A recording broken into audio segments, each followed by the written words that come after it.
Bonjour tout le monde. Yes, est-ce que tu nous entends? Je... Super. Bonjour Geoffrey. Avec Steve d'AWS qui va vous parler des pratiques de sécurité pour les applis serverless. À tout à l'heure et je vous envoie le petit lien feedback dans le chat. N'hésitez pas à poser vos questions, on y répondra. Enfin, Steve y répondra en présentation. À tout à l'heure. Bonjour tout le monde et merci d'être présent pour ces 45 minutes. Alors je vois que j'ai déjà pas mal de sponsors sur le chat. Donc aujourd'hui, pendant ces 45 minutes, je vais vous apprendre les bonnes pratiques de sécurité lorsqu'on développe des applications serverless sur AWS. Alors, le temps de bien comprendre comment fonctionne cette plateforme.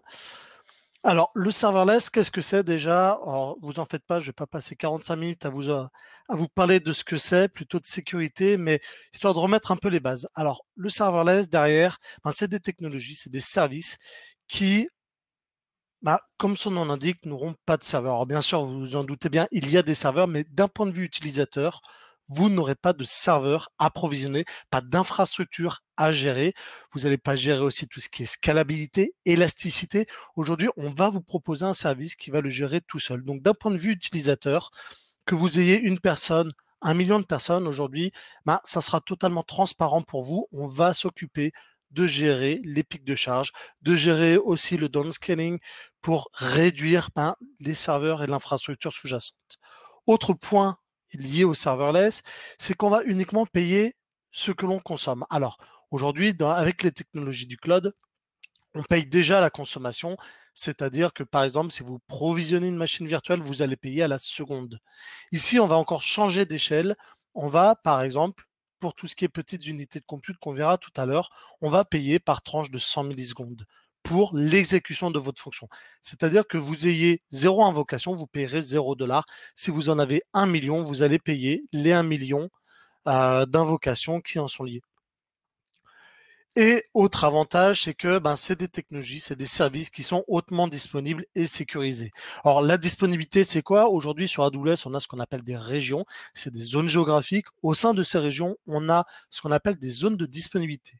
Une zone de disponibilité, c'est un regroupement de un ou plusieurs data centers et chaque zone de disponibilité est séparée l'une de l'autre avec des risques différents, des fournisseurs électriques différents, des fournisseurs d'internet différents, histoire de garantir vraiment la résilience de ces zones-là et de garantir leur haute disponibilité. Donc vous, d'un point de vue utilisateur, toujours pareil, vous n'allez pas vous soucier de l'infrastructure sous-jacente, vous allez être uniquement consommateur de ce service. Généralement, quand on parle de serverless sur AWS, on pense tout de suite au premier service, à AWS Lambda. Alors oui, c'est un service serverless, mais il faut savoir qu'aujourd'hui, il y a une autre diversité de services, donc il n'y a pas que le compute. On va aussi pouvoir faire, par exemple, de la conteneurisation via notre service AWS Fargate, donc de la conteneurisation, pareil. Vous allez pousser des conteneurs sans avoir à vous soucier de l'infrastructure sous-jacente.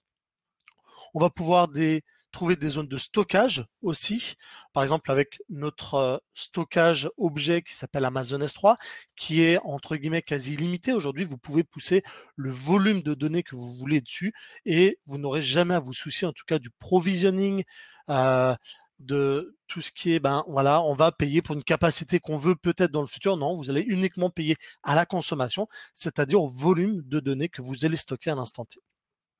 On va retrouver bien sûr des bases de données aussi, que ce soit relationnelles via notre système Aurora Serverless ou via une base de données NoSQL qui s'appelle DynamoDB. Et pas que, toujours pareil, d'autres services encore avec ces mêmes principes de serverless avec au niveau intégration où là on va trouver par exemple tout ce qui est service événementiel avec de l'Amazon Event Bridge, du SQS pour faire du queuing, du topic, des step functions pour faire du workflow, API Gateway, on en parlera aussi tout à l'heure pour tout ce qui est proxy et avoir déclaré une API unifiée à exposer ou non sur Internet, et AppSync pour faire la partie GraphQL. Donc voilà, il faut bien comprendre aujourd'hui, c'est un ensemble de services aujourd'hui qu'on a côté AWS qui sont en tout cas avec ces principes de serverless. Il n'y a pas que la partie compute.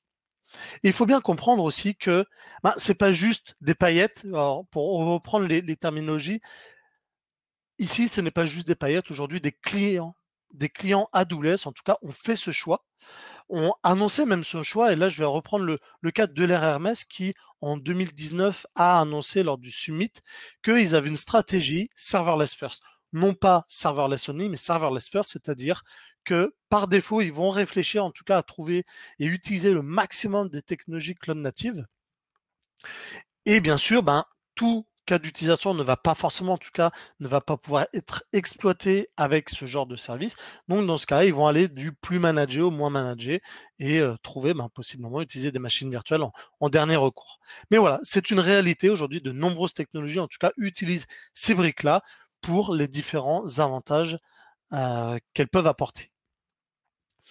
Si maintenant on commence à se concentrer un peu sur les architectures qu'on va pouvoir adresser avec le serverless, le premier réflexe, c'est de penser à tout ce qui est architecture 3 tiers avec des couches de présentation, une couche business logique, tout ce qui contient bien sûr le back-end, comme on aime bien les appeler, avec les API qu'on va exposer et le métier aussi qui va s'occuper de traiter les données, et bien sûr une couche de gestion de la donnée. Et si on applique cette couche-là à des technologies serverless, on va généralement voir ce genre d'architecture. Alors là, c'est pareil, c'est juste ce genre d'architecture qui était transposée avec l'utilisation de technologies serverless, comme API Gateway pour exposer une API, Lambda qui va nous servir à développer une couche business, DynamoDB qui va nous permettre de stocker les données liées à un autre business. Amplify pour exposer la partie présentation avec notre couche JavaScript, notre site web statique qui sera accessible via notre application mobile ou notre browser. Mais vous l'aurez compris, aujourd'hui, ce genre d'architecture, on le rencontre très peu. C'est que une entreprise qui va vouloir développer une application, elle va plutôt avoir une architecture un peu plus complexe, avec énormément de business logique. C'est pas juste une petite fonction qui va faire une petite fonctionnalité métier qu'ils vont vouloir adresser. Aujourd'hui, on va commencer à aller dans des architectures qu'on aime bien appeler alors microservices, même si j'aime pas forcément ce terme, j'aime pas le terme micro, mais on va dire de la modularité. Et donc, on va largement complexifier. Notre couche de présentation, déjà, on va plus uniquement adresser des navigateurs web. On va adresser, par exemple, des tablettes, on va adresser des téléphones mobiles, on va adresser des montres connectées et j'en passe, même pourquoi pas de l'IoT. Notre couche de business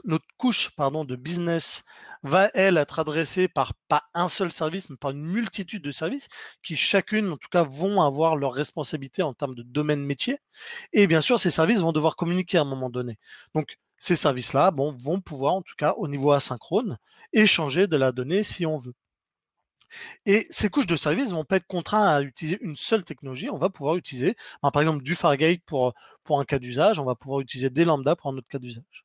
Chacun de ces services va devoir aussi stocker ou en tout cas échanger possiblement de la donnée. Et du coup, ils vont avoir la capacité à utiliser des bases de données, en tout cas des moteurs de bases de données spécifiques à leur cas d'utilisation. Donc, on va retrouver du time series, on va retrouver du NoSQL, on va retrouver différents moteurs qui vont vraiment pouvoir s'adapter à chacun de ces cas d'utilisation. Et c'est là aussi l'avantage du cloud derrière, c'est que, par exemple, côté AWS, on a plus de 16 moteurs de bases de données distincts que vous vouliez faire de la base de données avec un stockage en termes de transactions sur de la blockchain, que ce soit du NoSQL, du time series, de la base de données relationnelle comme on aime tous avec du MySQL ou Postgre, de l'Oracle ou du Microsoft SQL Server, vous pourrez le faire en tout cas via des services managés sur AWS. Et du coup, généralement, on rencontre des architectures un peu plus complexes qui va se représenter comme ça. Alors ça, le petit QR code, c'est vous pouvez le scanner avec votre téléphone. C'est un sample code qu'on a proposé en tout cas sur GitHub, qui est un exemple d'une architecture e-commerce, si vous voulez naviguer et voir en tout cas les bonnes pratiques AWS derrière. Donc vous le comprendrez bien en tout cas entre la première architecture que je vous ai montrée et celle-ci, on se rend bien compte en tout cas que la complexité va s'accroître et du coup, l'impact au niveau sécurité va aussi augmenter. L'impact va se juger aussi par l'augmentation de cette surface d'attaque sur notre architecture. Maintenant, je vais un peu me présenter très rapidement. Donc, je m'appelle Steve Well, je suis Solutions Architect chez AWS. Je pense que vous en serez douté. Je vis et je suis en direct aujourd'hui de Nantes et on voit qu'il fait super beau pour tous les médisants. sur le climat breton. Et pour la petite histoire, je suis né à Marc-en-Barœul, donc je connais très bien le Nord. Pour mon pédigré, ça fait 15 ans que je suis ingénieur informatique, que je fais du développement et que j'accompagne des clients dans le développement d'applications, dans tout ce qui est architecture microservices et aussi dans le développement d'applications cloud native sur AWS. Vous vous en serez douté aussi, j'aime le serverless. J'ai écrit de nombreux white papers ou articles d'ailleurs sur l'un des partenaires aujourd'hui de CloudNord sur programmer.com. Voilà. Et bien sûr, je suis contributeur open source. Vous trouverez mes informations si vous voulez me contacter. N'hésitez pas. Parlons maintenant un peu plus de serverless et de la sécurité autour. Alors, avant même de commencer à parler en tout cas de technologie, de service, il faut bien comprendre aujourd'hui le modèle de responsabilité partagée du cloud. Qu'est-ce que c'est? Aujourd'hui, quand vous allez utiliser des services du cloud, par exemple une machine virtuelle, il faut savoir que nous, côté AWS, on va être responsable de certaines tâches, mais vous aussi, en tant qu'utilisateur, vous allez être responsable. Et c'est là où on va parler que nous, AWS, on va être responsable de la sécurité du cloud, c'est-à-dire qu'on va être responsable de nos data centers, on va être responsable des infrastructures, on va être responsable de nos hyperviseurs, du stockage, des machines en termes d'hardware. Par contre, vous, en tant qu'utilisateur, vous allez être responsable de la sécurité dans le cloud, c'est-à-dire, si vous prenez une machine virtuelle et vous déployez un système d'exploitation qui est obsolète, qui n'est pas patché en termes de sécurité, ça sera de votre responsabilité si demain, au plus grand regret, vous vous faites pirater et qu'une personne malveillante va pouvoir utiliser certaines failles de sécurité. La configuration réseau, c'est pareil. On va vous proposer des services. Après, libre à vous de les configurer. Si vous faites le choix d'ouvrir le port SSH, donc le port 22, pour vous connecter sur une machine Linux à tout Internet, ça sera votre responsabilité, en tout cas, d'en assumer les conséquences, ou du moins de sécuriser suffisamment cette connexion en termes de gouvernance pour accéder à la machine. Donc, tout ce qui est trafic réseau, tout ce qui est monitoring logging aussi, c'est votre responsabilité. Et bien sûr, tout ce qui est chiffrement des données, que ce soit at rest ou in transit, et tout ce qui est gouvernance sur la machine à accès à quoi au niveau de votre infrastructure. C'est de votre responsabilité, en tout cas, quand vous utilisez ce genre de technologie. Aujourd'hui, quand on va utiliser en tout cas des technologies de plus en plus managées, on va voir cette barre qui va monter et du coup, votre niveau de responsabilité qui va diminuer. Aujourd'hui, quand vous allez utiliser un service comme AWS Lambda, comme je vous disais, vous allez pousser un bout de code. D'accord? Vous allez utiliser un service qui va tout simplement héberger votre code applicatif et qui va s'occuper de A à Z d'exécuter ce bout de code. Derrière, du coup, d'un point de vue opérationnel, vous n'allez pas gérer de système d'exploitation. Vous n'aurez même pas de notion aujourd'hui de quel système d'exploitation tourne sur mes lambda. Alors, vous pourrez le faire via programmatiquement, mais en tout cas, d'un point de vue utilisateur, on ne va pas vous le dire. Vous allez juste être conscient que j'ai des runtime du Node.js ou autre langage qui va me permettre d'exécuter mon bout de code. Le chiffrement du code, c'est pareil. Là, je vous parlais de pousser un bout de code. Donc, vous avez poussé une archive zip, mais derrière, le stockage de ce code-là, c'est pas vous qui allez vous en soucier. Nous, côté AWS, on va être en charge, en tout cas, de chiffrer ce bout de code et du coup, de l'héberger pour le rendre disponible au service. La gestion de la plateforme, pareil. On gère notre service de A à Z. Vous allez être juste consommateur. En termes de responsabilité, par contre, vous allez toujours en avoir. Aujourd'hui, c'est pas zéro responsabilité. Vous serez toujours responsable de vos données. C'est vous, aujourd'hui, qui êtes maître de vos données. Nous n'avons pas accès, bien sûr, à vos données. Donc, à vous de les sécuriser. Et c'est à vous de garantir, par exemple, tout ce qui est chiffrement des données, que ce soit at rest ou une transit. C'est vraiment... désolé, je viens de lire le Nantes en Bretagne. Oui, Nantes, c'est Bretagne historique pour ceux qui veulent. En plus, j'habite Nord-Loire. Le chiffrement, du coup, je reprends. Le chiffrement des données, c'est à vous, en tout cas, de garantir ce chiffrement. Et il faut bien comprendre aujourd'hui, en tout cas, nous, la sécurité chez AWS, c'est un job zéro. On va vous donner tous les moyens possibles et inimaginables pour sécuriser vos environnements et chiffrer vos données sur une base de données, par exemple DynamoDB tout à l'heure. C'est une simple case à cocher. C'est aussi simple que de cocher une case ou alors, si vous faites de l'infrastructure as code, de positionner un booléen à true au lieu de false. C'est aussi simple que ça et je vous encourage très vivement à le faire. Maintenant, voyons quelques principes de sécurité, des principes de base. Je pense que si, en tout cas, dans la salle, certains font du Linux ou font tout ce qui est Unix, vous avez forcément dû exécuter peut-être une fois dans votre vie cette commande. Alors pour ceux qui ne connaissent pas cette commande, c'est quoi? C'est une commande qui va permettre de donner des permissions à des fichiers. Généralement, quand on essaye d'exécuter des petites lignes de commande, on peut avoir une petite erreur, permission de deny, parce qu'on n'a pas accès à un fichier, on n'a pas des droits suffisants en tout cas pour l'exécuter, pour le lire ou pour écrire dessus. Donc le premier réflexe qu'on peut avoir, c'est d'exécuter cette commande qui va donner clairement les droits à toute personne de lire, écrire ou exécuter un fichier ou un ensemble de fichiers. Vous en doutez bien, en tout cas, cette commande est totalement proscrite parce que aujourd'hui, donner des droits à toutes les personnes d'utiliser vos fichiers, c'est-à-dire que si demain vous avez un navigateur, enfin un serveur web type Apache sur votre ordinateur, on va pouvoir remonter et possiblement trouver ce petit fichier qui est complètement accessible par tous les utilisateurs de votre ordinateur, y compris de l'extérieur. Sur AWS, sur le cloud, c'est pareil. On a un principe, ça s'appelle le least privilege. Qu'est-ce que le least privilege? C'est le fait de garantir qu'on va uniquement donner les droits nécessaires pour une fonction d'exécuter l'action qu'elle veut. Exemple d'une fonction, je veux créer un contact sur une table.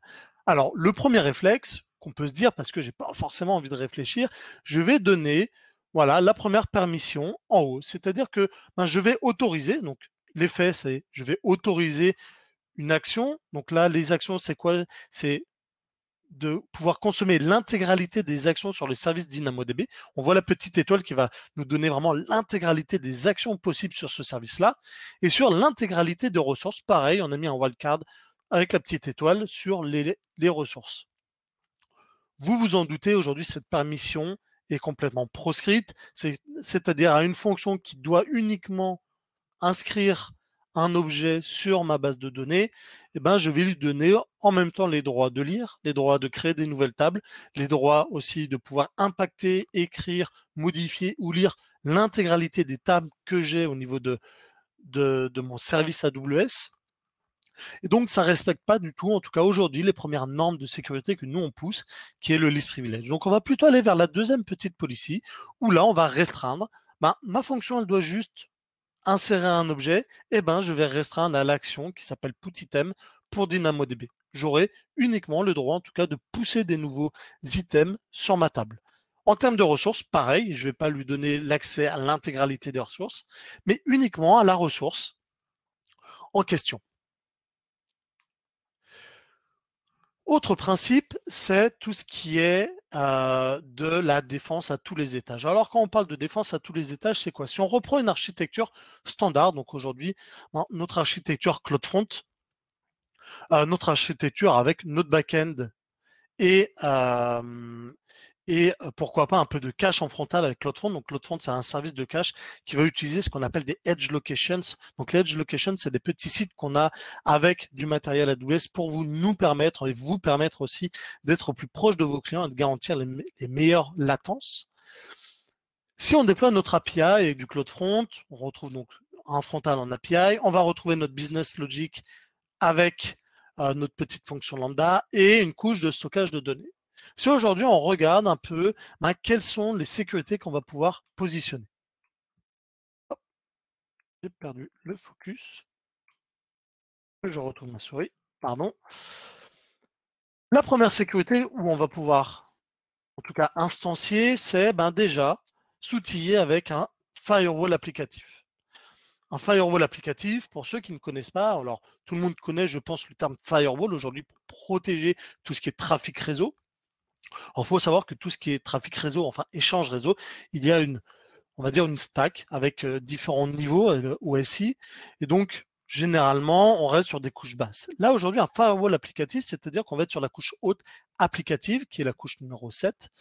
Et du coup, on va pouvoir en tout cas mettre en place des règles pour autoriser ou refuser un trafic avec une capacité d'analyser tout ce qui est au niveau applicatif. On va pouvoir analyser, pourquoi pas, tous les paramètres d'une URL, tout ce qui est contenu dans le body de votre requête et du coup pouvoir toujours mettre en place des règles de blocage ou d'autorisation pour certains flux.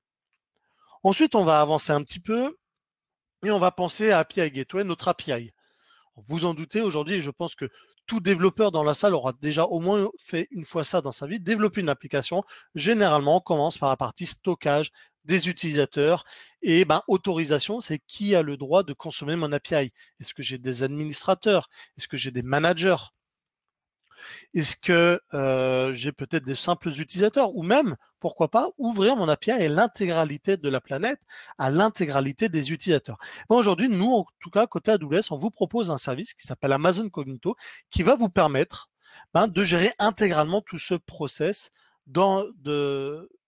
d'enregistrement de nouveaux utilisateurs, d'accès aux données utilisateurs, d'identification de ces utilisateurs, de mise en place d'un MFA, etc. Donc, c'est vraiment un service managé, serverless, toujours, où on va payer uniquement la consommation, c'est-à-dire au nombre d'utilisateurs actifs que vous avez. Et derrière, vous allez avoir un jeu d'API qui va vous permettre de gérer toutes les phases d'authentification, oubli de mot de passe, le MFA, et j'en passe. Et donc, on va pouvoir interconnecter donc Cognito et API Gateway pour garantir l'authentification et dire, voilà, cette partie d'API, elle est disponible à la terre entière. Cette partie d'API est uniquement disponible au travers des utilisateurs authentifiés et peut-être que cette partie d'API est uniquement disponible aux administrateurs de la plateforme qui vont leur donner des droits un peu plus poussés. En termes de fonctions, et là, on va reprendre la notion de least privilege. Ma fonction lambda, bien sûr, elle va consommer des services AWS, que ce soit des services de base de données. On va retrouver DynamoDB ou notre base de données relationnelle avec Amazon RDS, ou alors même des services de stockage, des stockages S3 pour tout ce qui est stockage d'images, stockage d'objets. Pour consommer des services AWS, par défaut, bien sûr, votre fonction n'aura pas le droit de consommer ces services. Il vous faudra donc donner des permissions à votre fonction pour consommer ces services. Vous en doutez bien, aujourd'hui, c'est là où tout va se jouer. Le least privilege que je parlais tout à l'heure, va vraiment prendre toute son importance ici, histoire de garantir que ma fonction a uniquement les droits d'accès aux ressources cibles qu'elle a le droit de consommer. Tout à l'heure, on a vu qu'elle avait uniquement, par exemple, le droit d'insérer un item sur une base de données cible.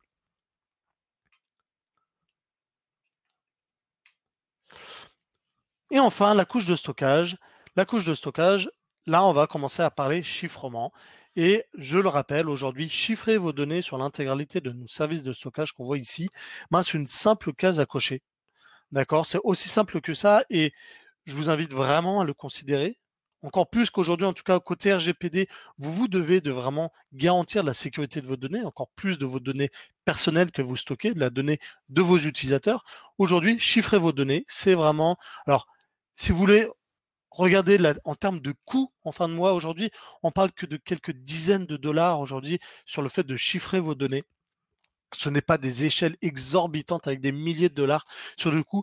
On ne peut pas vous le faire gratuit, c'est normal. Aujourd'hui, la gestion de ces services ont un coût, mais c'est vraiment le job zéro. On vous encourage et en tout cas, si aujourd'hui vous êtes déjà en contact avec des personnes d'AWS, c'est un discours qu'on va toujours vous pousser parce que c'est notre priorité numéro 1 de garantir la sécurité de vos données, de vous garantir la sécurité de notre plateforme.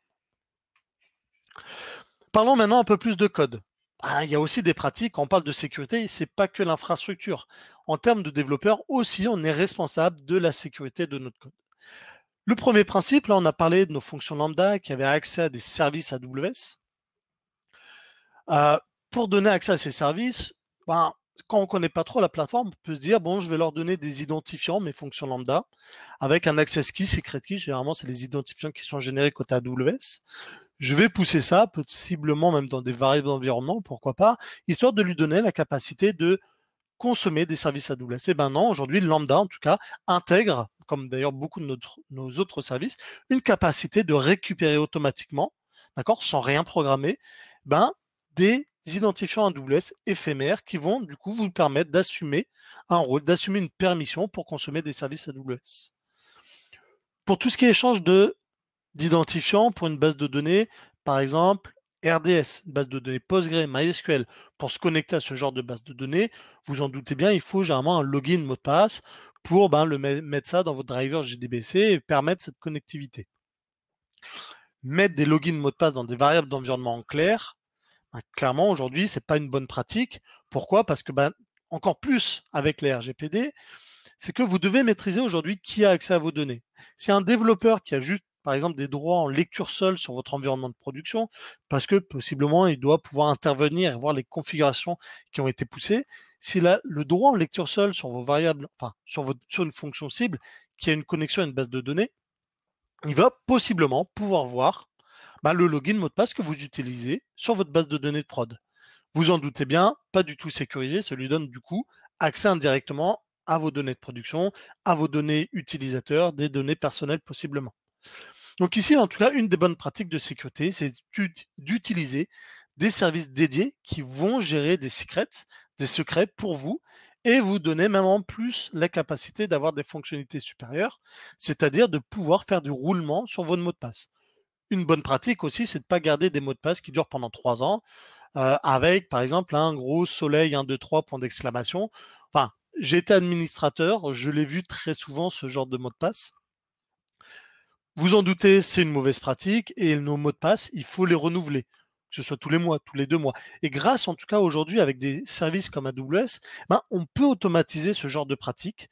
Tout sur AWS est API, donc libre à vous aujourd'hui de consommer ces API, que ce soit au travers d'une CLI, au travers d'un SDK, au travers d'ailleurs d'une petite fonction lambda qui va tous les 2 mois s'exécuter et générer un nouveau mot de passe, générer des nouveaux identifiants et mettre à jour, en tout cas propager ces identifiants-là sur l'intégralité de vos ressources. Autre principe, c'est que quand on va commencer en tout cas à complexifier notre architecture, on parlait de microservices, de services, de modularité, d'événementiel, faut pas oublier, en tout cas, on a vu la naissance de tout ce qui est une notion de craftsmanship, avec, avec l'agilité, donc tout ce qui est la capacité de coder proprement et correctement. Pour la sécurité, c'est pareil. Aujourd'hui, ce principe est encore plus valable. Quand on va commencer à utiliser ce genre de technologie, bien coder son application, c'est aussi garantir la sécurité. Si à un moment donné, vous avez un bout de code qui est illisible, vous allez mettre quelques heures à comprendre exactement l'algorithme qu'un autre développeur a voulu faire, parce qu'il y a des boucles, il y a un peu un plat de spaghetti où on va aller à droite, à gauche entre différentes fonctions, vous comprendrez bien qu'aujourd'hui, en tout cas, maîtriser le périmètre de sécurité de cette fonction, les autorisations, les permissions et garantir son impact, il sera très compliqué en tout cas de le faire. Donc c'est pour ça, il faut garder des fonctions petites et essayer en plus de les grouper selon les accès qu'elles ont besoin. Et là, sur le groupe d'accès, on va aussi voir des patterns qui vont naître. Et j'ai vu de nombreux clients qui voulaient aujourd'hui, en tout cas, utiliser API Gateway et se dire, ah là là, c'est compliqué de créer des fonctions. Moi, je n'ai pas envie de me prendre la tête. Du coup, je vais mettre mon API, un slash étoile. En gros, on va faire un proxy. Donc, toutes les requêtes qui viennent après le slash Toto vont aller sur une fonction unique. Et au niveau de ma fonction, je vais tout simplement faire du routage. C'est-à-dire, j'ai un get orders, je le route et je vais exécuter le petit bout de code qui va bien. Le problème donc de cette fonction monolithe, c'est que cette fonction-là, elle va avoir déjà accès à l'intégralité des ressources sous-jacentes. Possiblement, peu importe le routage que je fais, je vais pouvoir écrire, lire des données dans différentes tables, envoyer des messages en événementiel sur des queues, en tout cas effectuer l'intégralité des actions. Donc si moi, je suis une personne malveillante et on va dire je veux attaquer et trouver une faille sur votre fonction, parce qu'il y a des failles dans le code, on n'est pas à l'abri de ça, possiblement, en tout cas, si j'arrive à verrouiller votre fonction, je peux accéder à un énorme périmètre et du coup récupérer de vos données, possiblement les chiffrer. Enfin, en ce moment, on touche du bois, mais tout le monde le voit. Il y a énormément de ransomware qui se propagent, énormément de personnes qui sont sujettes, en tout cas, à ces ransomware. Donc voilà, la sécurité est vraiment au cœur de tout, donc il faut y penser. Et donc, nous, on va pousser plutôt un pattern qui s'appelle le pattern de responsabilité unique, c'est-à-dire que à chaque fonctionnalité, à chaque petit code business, par exemple, la création d'un client, la création d'une commande, on va avoir une fonction qui sera dédiée et cette fonction-là aura des permissions qui sont dédiées en respectant le principe du moindre privilège. Et du coup, par exemple, la création d'un utilisateur aura uniquement le droit de créer un utilisateur et de ne pas lire ses données, de ne pas récupérer de données personnelles, aura uniquement le droit possiblement de lire les commandes qu'il a en cours, etc. Donc c'est vraiment aujourd'hui, n'hésitez pas, Lambda, ce n'est pas un pattern d'architecture, et ça je l'ai déjà assez souvent répété, ce n'est pas un pattern d'architecture, d'accord? C'est un outil d'infrastructure. En rien, ça doit vous impacter dans votre architecture. vous devez coder et après avoir la capacité de plugger ces petites fonctions, ces petites briques d'infrastructure pour vous aider en tout cas à gagner la disponibilité et l'élasticité que vous voulez. Autre principe de sécurité, c'est que vous allez devoir gérer votre runtime. Alors, je vous en ai rapidement évoqué tout à l'heure. Aujourd'hui, quand on utilise AWS Lambda, on vient avec en tout cas un certain nombre de runtime pré-packagés et fournis côté AWS. C'est-à-dire que une fonction lambda, on va pouvoir exécuter du Node.js, du .NET, du Java, du Ruby, du PowerShell, du Python, du Go. Tout ça, c'est des runtime que on va vous proposer de façon entièrement gérée, sans aucun souci. Vous pouvez les consommer. Donc, vu que c'est géré par nous, on va gérer aussi leur versionning. Bien évidemment, un runtime qui atteint sa fin de vie en termes de LTS. Donc, vous savez, il y a différentes versions qui sont avec un support long terme pour garantir, on va dire, tout ce qui est patching de sécurité de ces runtime. Donc, nous aussi, on va les appliquer, on va le maintenir pour vous et ça sera totalement transparent d'un point de vue utilisateur. Vous allez juste, par exemple, consommer du Node.js 12 et développer votre fonction avec cette version-là. C'est une version dépréciée, on va vous annoncer très longtemps en avance, ne vous en faites pas, que voilà, la fin du support de cette version est arrivée, que dans un an possiblement, vous allez devoir en tout cas commencer à mettre à jour vos fonctions lambda pour commencer à prévoir en tout cas la migration vers un runtime qui est supporté, en tout cas qui est supporté en termes de support. Aujourd'hui sur Lambda, vous avez aussi la capacité de développer vos propres runtime. Vous avez par exemple la capacité d'exécuter du COBOL. Et oui, vous pouvez faire des lambda COBOL. Alors, on peut en rigoler, mais j'en rigolais beaucoup avant, mais je l'ai vu. J'ai vu des partenaires, par exemple Blue Age, qui sont spécialisés dans tout ce qui est migration de mainframe vers AWS en utilisant des technologies cloud natives. Et donc, un bon gros mainframe en COBOL, ils peuvent le prendre et le splitter dans des petites fonctions lambda COBOL. Donc, j'y croyais pas, mais c'est beau, on peut le faire. N'hésitez pas. En tout cas, aujourd'hui, on est tolérant de tous les runtimes que vous voulez.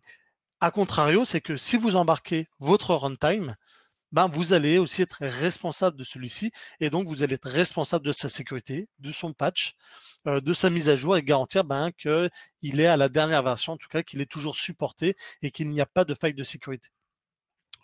Autre cas quand on développe, c'est la gestion des dépendances. On peut aujourd'hui, et beaucoup de développeurs le font, c'est on va au début commencer à coder notre petite fonctionnalité, importer une dépendance et pas forcément payer attention à la maintenir à jour, à maintenir les différentes versions. Et malheureusement, aujourd'hui, dans certaines des dépendances, il y a du code qui n'est pas sécurisé et possiblement avec des failles potentielles de sécurité. Donc aujourd'hui, c'est de votre travail, en tout cas, de mettre à jour ces dépendances et de garantir en tout cas qu'elles sont sécurisées sans faille de sécurité. Et là, ce n'est pas pour troller, on va dire, la partie Node.js, mais je pense que tout le monde a expérimenté avec Node.js notre super Node module, où si on veut juste tirer une petite dépendance pour, par exemple, mettre une date dans un petit format, malheureusement, on va tirer une trentaine de dépendances sous-jacentes qui, elles, auront possiblement des failles de sécurité ou même les dépendances des dépendances auront des failles de sécurité. Donc, vous en faites pas. Aujourd'hui, en tout cas, il y a énormément d'outils qui vont pouvoir vous aider, que vous allez même directement pouvoir intégrer dans votre phase d'intégration et de déploiement continu. Et là, je pense à, par exemple, des outils comme Sync, SYNK, qui vont vous proposer, en tout cas, de vous interfacer, de vous proposer des agents pour, en tout cas, mettre un petit tampon pour dire c'est bon, vos dépendances en tout cas sont sécurisées. Après, des outils comme GitHub aussi, aujourd'hui, si vous faites du développement de Node.js sur GitHub, automatiquement, vous avez des security alerts pour vous dire attention, tel package n'est pas sécurisé, il y a une faille de sécurité de haute sévérité, par exemple, d'une regex pour faire du DDoS et j'en passe et des meilleurs.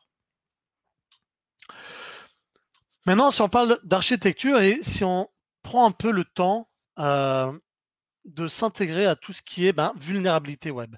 Alors, qu'est-ce qu'on risque en tout cas aujourd'hui quand on fait des applications web? Alors, il faut bien séparer donc la partie front-end, la partie back-end. Généralement, quand on va aller côté front-end, possiblement, pourquoi pas, on a un serveur en tout cas qui va hoster cette couche de présentation. Donc, on est toujours sujet à des attaques DDoS. Alors, les attaques DDoS, c'est quoi?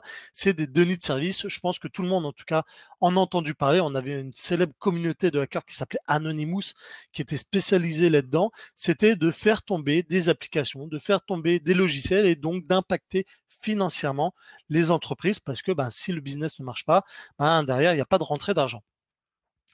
Les failles XSS, c'est tout ce qui est cross-site scripting, pardon, pour donc c'est tout ce qui est faille JavaScript.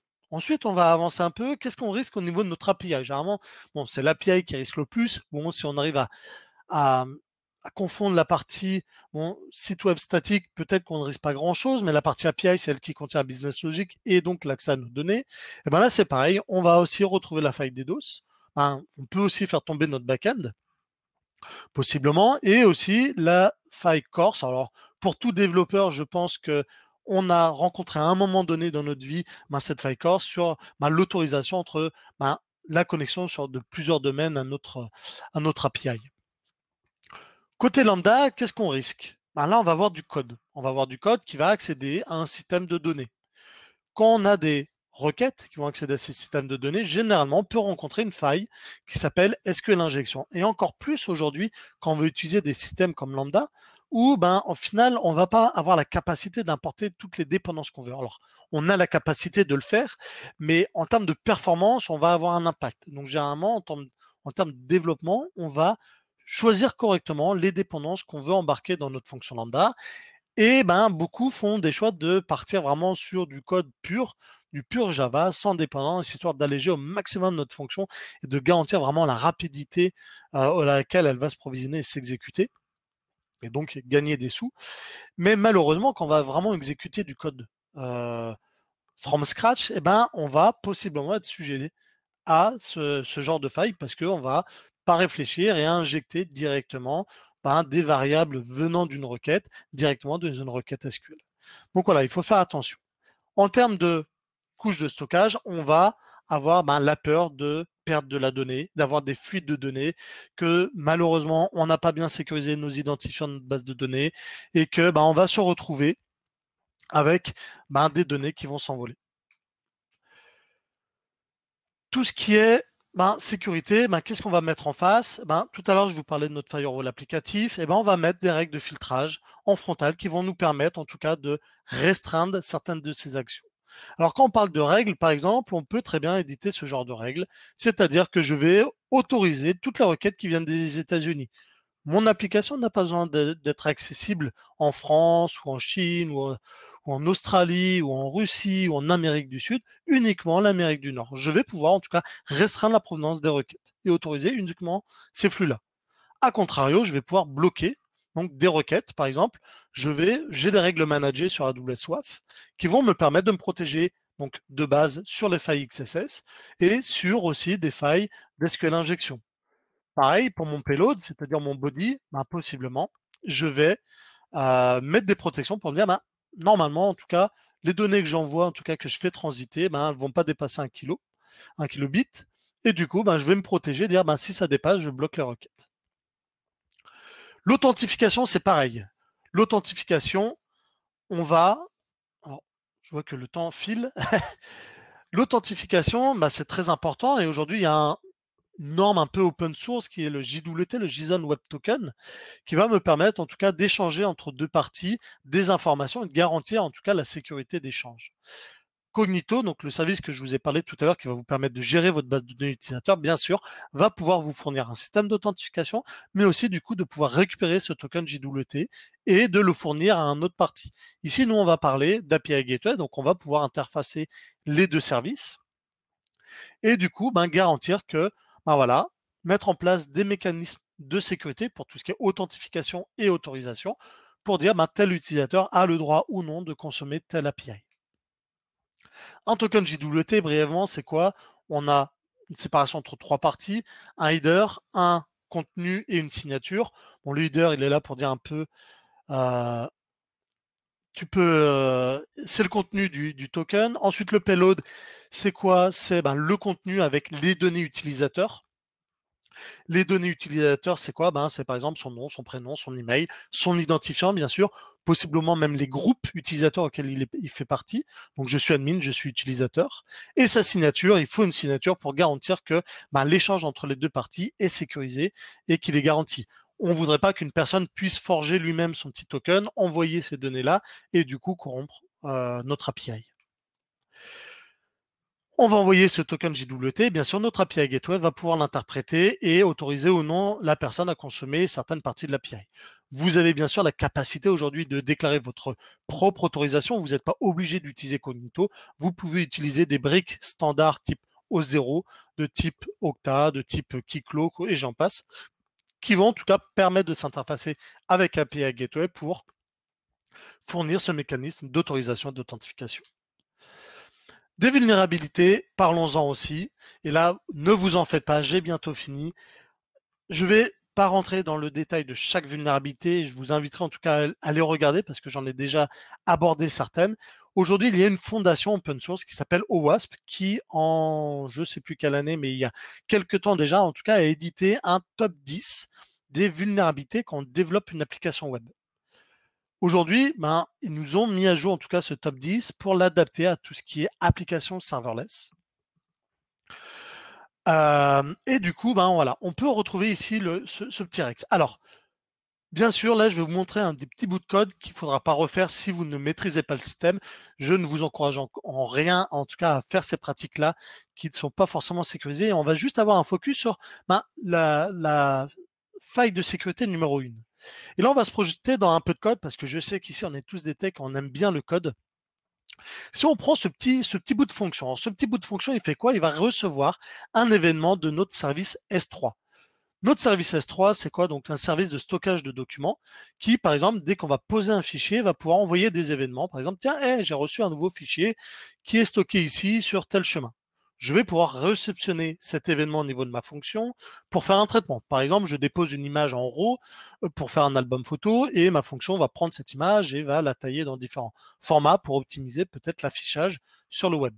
Je réceptionne cet élément, j'exécute la fonction getObject qui va me permettre de récupérer l'image et du coup, je vais pouvoir possiblement la traiter. Alors là, c'est pas une image, c'est un fichier JSON, donc avec un fichier texte qui va contenir du JSON. Et mon petit développeur, malheureusement, il a utilisé la fonction eval. Il s'est dit, j'ai confiance en tout cas dans les données qui me sont envoyées de S3. C'est 100% sécurisé. En tout cas, je ne vais pas me prendre la tête. Je ne vais pas vérifier ce qu'il y a dedans et je vais directement, en tout cas, exécuter et désérialiser le JSON via cette commande-là. Le gros problème, c'est que si j'envoie un petit fichier JSON qui contient ce contenu, c'est que la commande eval va m'exécuter le required shell process et exécuter une commande système qui est le uname-a qui va me permettre de récupérer les informations de mon système.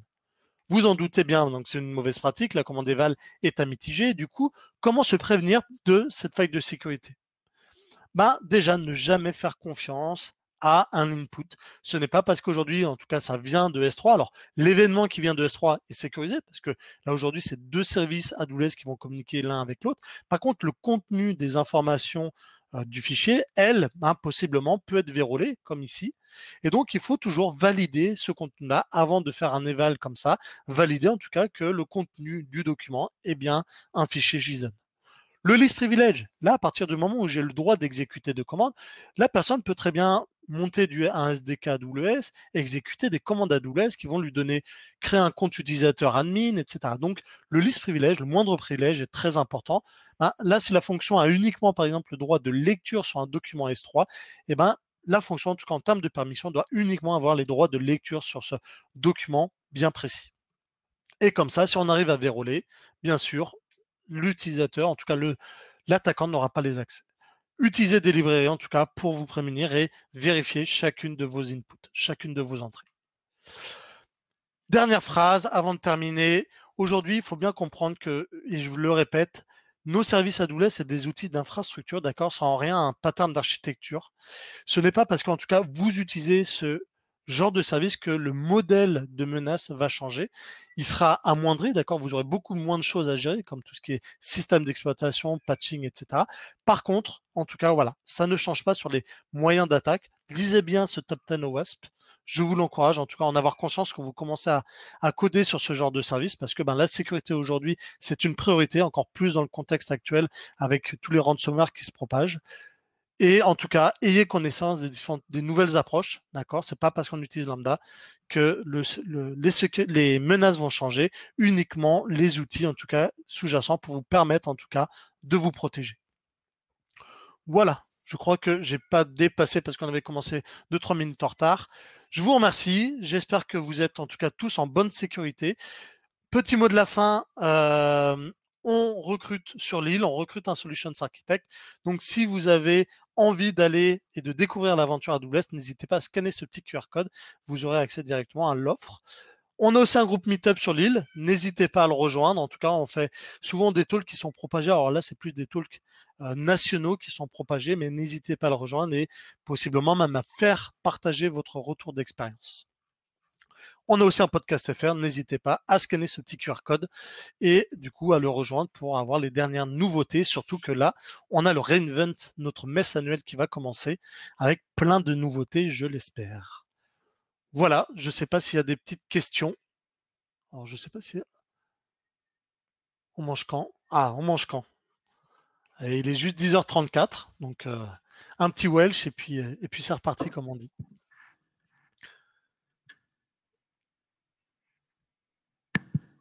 Dans le chat, Steve, quelques questions. Est-ce que tu les as notées? Ça va. J'espère que le talk en tout cas vous a plu. Il y avait juste une question de Geoffrey qui disait SAP pendant que tu parlais.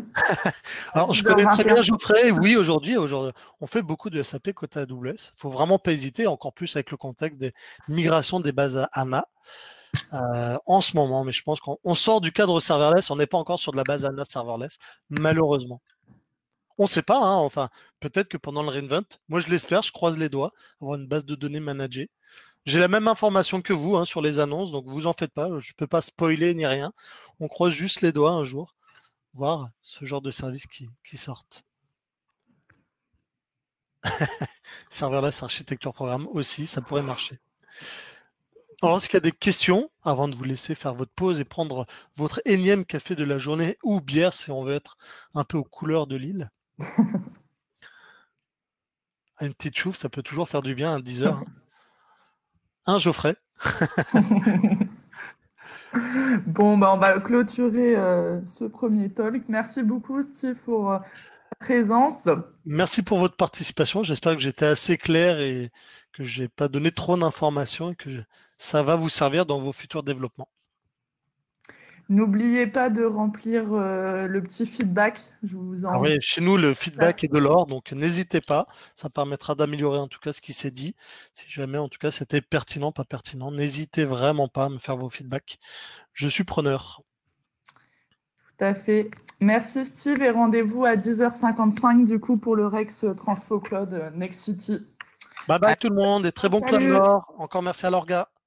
Salut, bye bye. merci à toi.